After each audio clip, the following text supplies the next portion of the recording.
You know, as I was listening to Michael talk about all those issues, I could only think, I hope he's asked the other guys to talk about some of that stuff. But Michael called me Monday afternoon and said, I'd like you to talk about four things.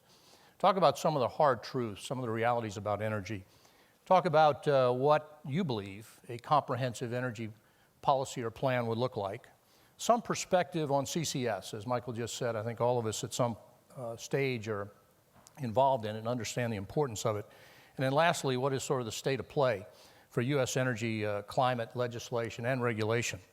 So I'd begin with sort of the first hard truth, and that quite simply, no surprise to any of you, is that the global demand for energy is going to continue to increase. And it's driven, obviously, by the large increase in population, from about 6.6 billion people today to somewhere between 8 to 9 billion people by 2030. And as we all recognize, most of that growth will be in the developing or non-OECD countries.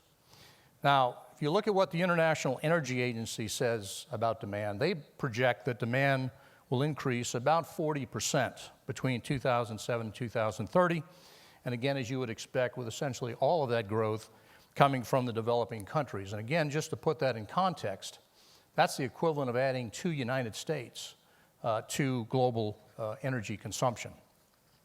IEA believes that meeting that demand will require somewhere between $25 and $30 trillion, again, with a good part of that investment occurring in the developing countries. And again, when you think about how important it is to raise that standard of living in the developing countries, there's 1.5 billion people today. Over 20% of the world's population still lacks access to electricity. The second hard truth, and it's one certainly I think a lot of folks in the U.S. are still trying to come to grips with, there's no silver bullet solution.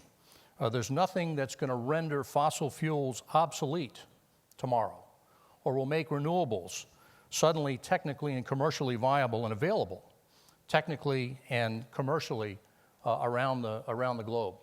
That doesn't happen overnight. There's no question renewable energy is an essential and growing part of our future energy mix. And I think, as Michael said, Marathon is indeed investing in both conventional and unconventional advanced biofuels. But the fact is, all the world's biomass, wind, solar, wave, tide, geothermal energy today accounts for about 10% of global energy supply. If you look at what the IEA projects going forward, in their base case, they say those forms of energy will increase to only 12% of total demand. Fossil fuels will still be 80%. They, of course, have a more aggressive emissions reduction case, which they say the renewables will comprise 19% of total demand, and fossil fuels about 68%. And I know for a lot of people that's frustrating. You say, why in the world, 20 years from now, do fossil fuels still represent such a high percentage of global energy?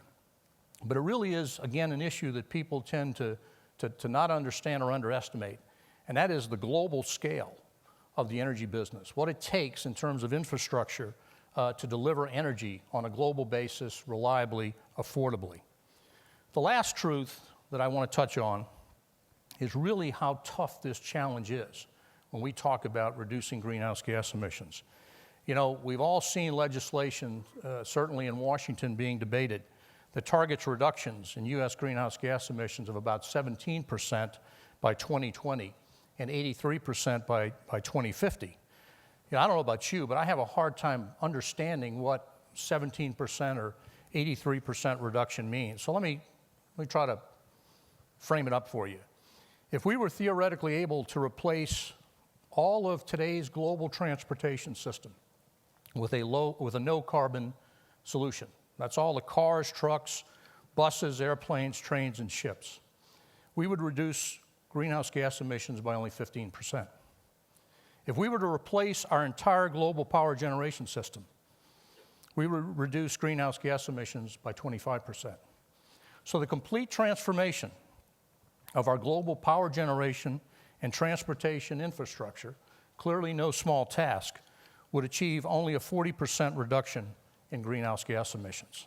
So again, I think it's important we all understand the complexity, the magnitude of the task before us.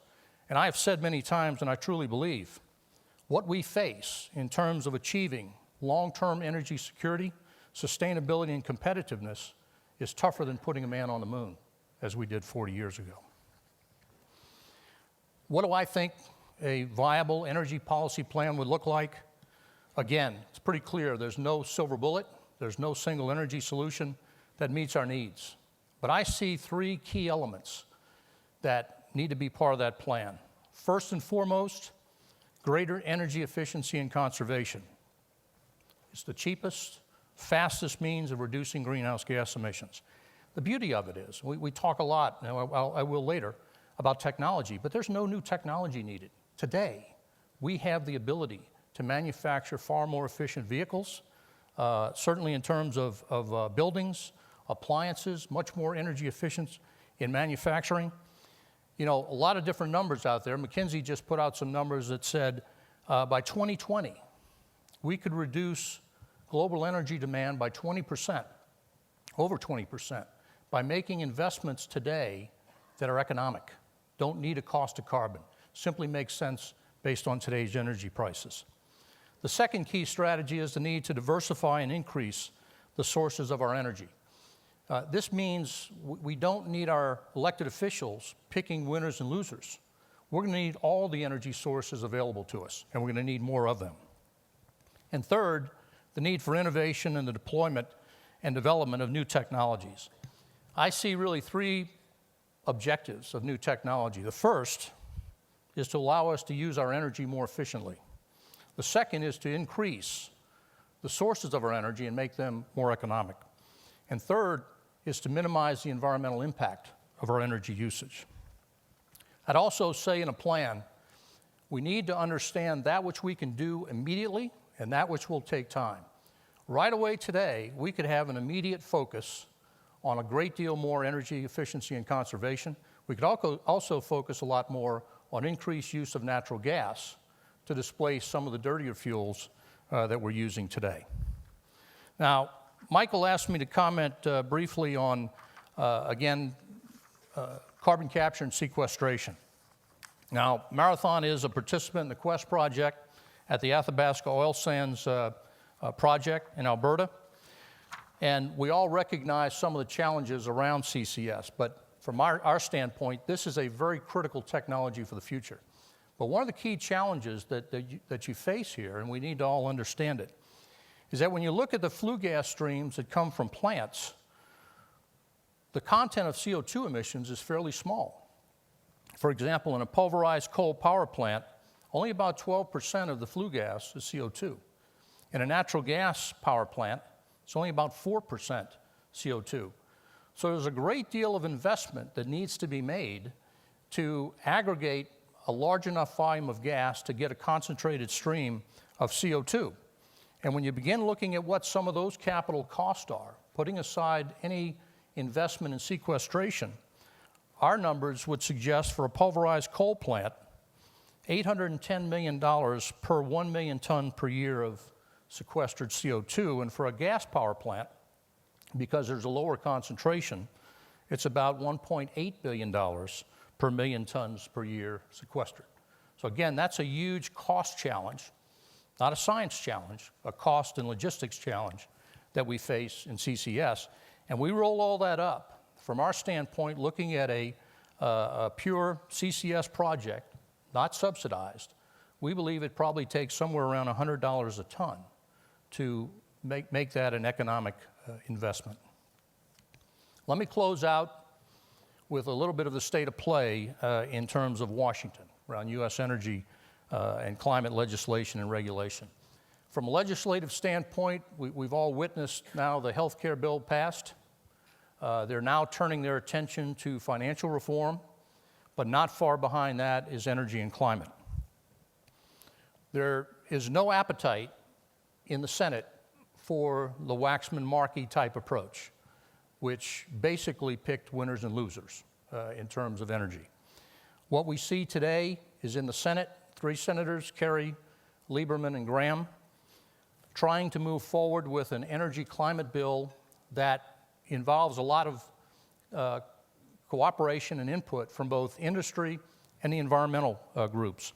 And it basically recognizes the importance of all of our energy sources, permits more access to new areas, has a cap and trade beginning for utilities in 2012, manufacturing in 2016, and other units at a later time than that, and would, again, keep from having the greenhouse gas emissions regulated under the Clean Air Act, which is the other initiative that's certainly underway today. I'm sure there'll be some questions about it, the endangerment finding from the EPA. I'll simply tell you, that's the one outcome no one wants, because administering greenhouse gas emissions under the Clean Air Act is not going to be easy, and it will create a lot of problems for all segments of society. It's important to get to a legislative solution. I'd say the odds this year of a legislative solution are pretty slim, but a lot of people are working hard on it. So with that, Michael, I think I've teed up some issues and turn it over to the next speaker.